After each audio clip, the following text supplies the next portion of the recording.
Good morning, students. Today let us see about basal ganglia. This is Nageshwari, Principal, Sri Indira Ganesh Institute of Medical Science. So let us see the basal ganglia, its structure, functions, disorders. Mainly we will see about Parkinsonism. Basal ganglia. Basal ganglia are a group of structures which are found deep within the cerebral hemispheres. The structures included in the basal ganglia are, I have underlined in that, caudate nucleus, putamen nucleus, globus pallidus, substantia nigra, which is in the midbrain, subthalamic nucleus in the diencephalon. So please have a look at this. So the nucleus which are present in the basal ganglia are caudate, globus pallidus, putamen, subthalamic nucleus, substantia nigra.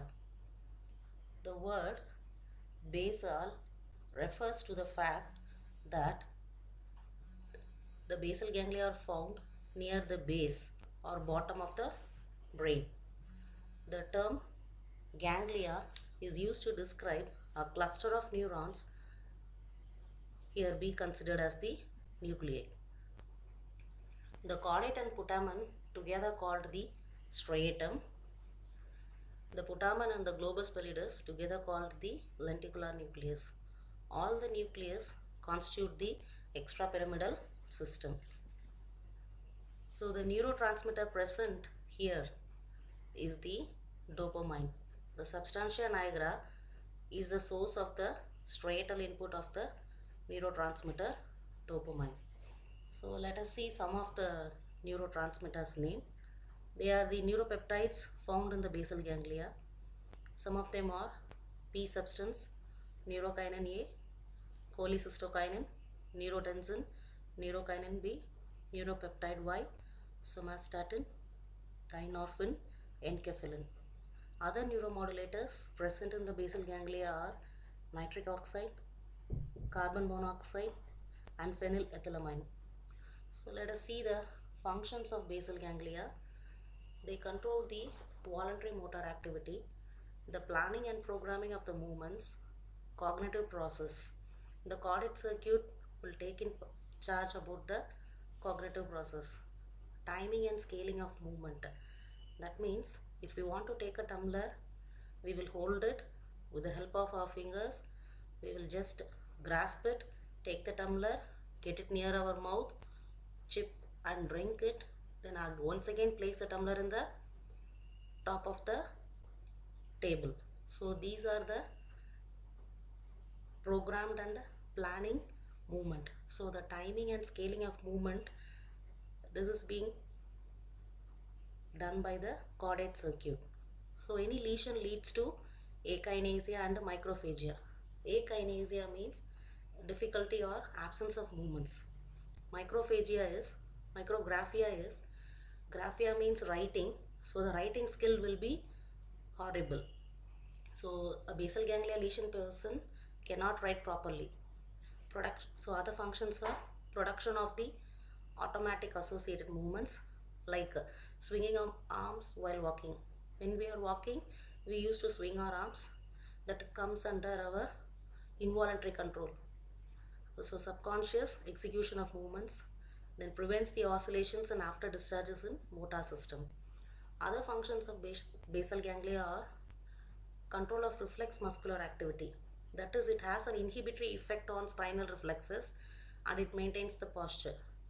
What is meant by inhibitory effect on spinal reflexes means if our movement is coordinated, it has to be done as a pre-planned program. If the program is not good, then lifting a tumbler or walking or doing any work will be irregular. So controlled program movement is the work of basal ganglia. Then it also controls the muscle tone through reticular formation. In basal ganglia lesion, it leads to rigidity. That is, the reticular formation of the brain helps us in case of arousal. Regularly we sleep. After we sleep, we get up early in the morning, or during sleep in the afternoon also we are trying to get up. So we are getting up That is only because of our reticular formation. So the basal ganglia has the control over the reticular formation. Then role in the arousal mechanism. With the help of basal ganglia, it, through its nerve fiber connections, it helps in the reticular formation. Then it is also has a role in emotions and learning. So the basic function of basal ganglia is the voluntary motor control, then the action selection, that is a decision of which of several possible behaviors to execute at a given time. So if you have to take a pen from a table, we will take particular time. If we have to take a paper from a table, we will take a particular time. So that is called action selection. Procedural learning to routine behaviors and habits, like grinding teeth. If we are eating, we used to grind our teeth, so that is the coordinated movement. So we grind our teeth when we are eating soft substances. So we grind our teeth hardly when we are eating some sort of hard substances. Then it helps in cognitive emotional functions. It also has a control over the eye movements. Example, the same I told you. If you are picking up a cup and bring the cup to the lips, we may involve the use of biceps or the shoulder muscles. The basal ganglia inhibits other muscles around those that may want to fire in order to focus on that one functionality. So this is called lateral inhibition. When we want to take the tumbler, the action of biceps alone is done. The other actions of the other muscles is being inhibited. So that is called a reflex inhibitory control. The other functions are in function association with the corticospinal system to control the complex pattern of motor activity, like cutting the paper with the scissors, hammering the nails, shooting a basketball through a hoop, passing a football, throwing a basketball, etc. Then cognitive control of motor activity is if a person comes across a line, that is if we come across any accident or if we come across any fear, what we will do subconsciously, we will plan. So if a line is there, we will first turn away from the line, we will begin to run, and we will even try to attempt to climb a tree. We will not sit in front of the line, and we will not sit and laugh with the line. So to change the timing and to scale the intensity of the movements. So the other functions are, it controls the eye movements. So normally our eye movements are opening and closing. So we close and open our eyes involuntarily. So that control is mainly done by basal ganglia. It is also involved in reward processing, that is role in motivation. That is, if you are studying good and I am giving good marks, you will be having a positive reward processing. If you are not studying good and I am not giving you any mark and I am giving you punishment, then that gives you a negative reward processing. So both positive and negative reward processing are taken over by the basal ganglia. Then the decision making. If I give you a problem, what is going to happen and how will you solve the problem, that is your decision making. So that is also the function of basal ganglia. Then working memory, all your memory, short term and long term memory. So if there is a disorder of basal ganglia, what are all the main disorders? The first one is the Parkinsonism. The next one, that is Parkinsonism, means hypokinetic. Hypo means low, the movements are restricted. Hyperkinetic disorders means the movement are more. So hypo is Parkinsonism, hyper is athetosis, palismus, chorea, torsion spasm. So I'll explain it later. So the main disorders of the basal ganglia are like addiction, athetosis, PAP syndrome, attention deficit hyperactivity disorder, blepharospasm, bruxism, CP, chorea, dystonia, fast disease, foreign accent syndrome, Huntington's disease, kernicterus. Addiction means we are getting addicted to a particular thing. Then athetosis means irregular movement, that is involuntary movement. Then arrhythmic syndrome means it is a neuropsychiatric condition. Then attention deficit hyperactivity disorder, this usually occurs among the children. So whatever we tell, they will not listen to us, they will be hyperactive state. Then blepharoplasm, that is twitching of the eyes. Then cerebral palsy, that is a basal ganglia damage during the second and third trimester of pregnancy. Then chorea is the abnormal involuntary movement, so it is also a dyskinetic movement. Then dystonia is reduced in the tone of the muscle. Then FAST disease is abnormal deposition of calcium. This is a rare genetic disorder. Then foreign accent syndrome, it is a speech disorder, that is they will be having a staccato speech. That is, normally we will speak how are you. If I'm asking you how are you, you will tell yeah I'm fine. So staccato speech means how it will be means how are you, I am fine. It comes like a typewriter. So that is called staccato speech. Then Huntington disease, it is a progressive brain disorder and it is an uncontrolled movement. Kernicterus, it is the excessive increase in the bilirubin content. This also occurs due to disorder of the basal ganglia. Then some of the other basal ganglia disorders also I have mentioned, but in that we are going to see mainly about the Parkinsonism disease. So Parkinsonism is a clinical syndrome characterized by tremor, bradykinesia, rigidity and postural instability. So what is meant by tremor?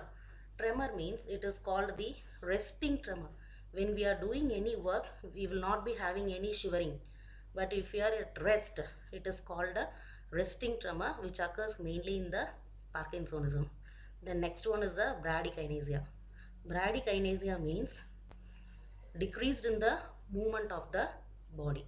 So if the movement of the body is decreased, that is called bradykinesia. Rigidity. So rigidity means one group of muscles is having a spasticity. That is, one group of muscle is having tightness, then that is called spasticity. If both the group of muscles, that is both the flexors and extensors, both the group of muscles are having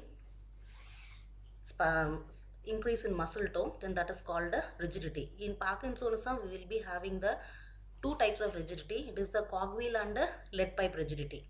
Then postural instability. So if you see the diagram, you can see how the patient is in stooped posture. So he will always having a slightly bent posture. He will always try to catch the center of gravity. So we will be seeing when he is going to fall. So like that, he will be bending his upper trunk and he will be moving. So this is the main pattern of the Parkinsonism. So it is found in Parkinson's disease, after which it is named dementia. That is, dementia means forgetting everything, that is absence, memory loss we tell. But because of the Parkinsonism, due to the lack of dopamine, he will not be able to remember the things. So that is called dementia. So after Parkinsonism disease, he gets the dementia. The next one is the dysfunction and cell death of the portion of the brain which produces the dopamine. The dopamine is a neurotransmitter. So it is a chemical that transmits the signals between brain and the nerve cells. So this is a exact posture of the Parkinson's disease. He is having a stooped posture. He is having rigidity over the back muscles. See his shoulders and elbow. He is having a flexed elbow and wrist. His trunk is forwardly flexed, and the face will be the mask-like expression. That is, he will not be having any sort of expression. No worries, no laughing, nothing. As if we have put a mask in the face, he will be having a masked facial expression. Then reduced arm swinging. The swinging of the arm will be reduced. Then he will be having a flexed hip and knee. Then the extremities will be trembling. Then he will be having a short shuffled gait. That is, he will be running or walking like a penguin. So that is the typical appearance of the Parkinsonism. Then the clinical features of Parkinsonism is whatever we discussed now. So difficulty showing the facial expressions, that is no emotions. Then muscle stiffness is called rigidity. slowed affected movements called bradykinesia, speech changes, that is staccato speech, and resting tremor, especially of one hand. He will be having a pin rolling movement, that is as if he is rotating a small chain in the hand. He will be always rolling um, the buttons like that. Then akinesia, finally he will be having difficulty in starting a movement, that is initiating a movement, continuation of the movement, and stoppage of the movement.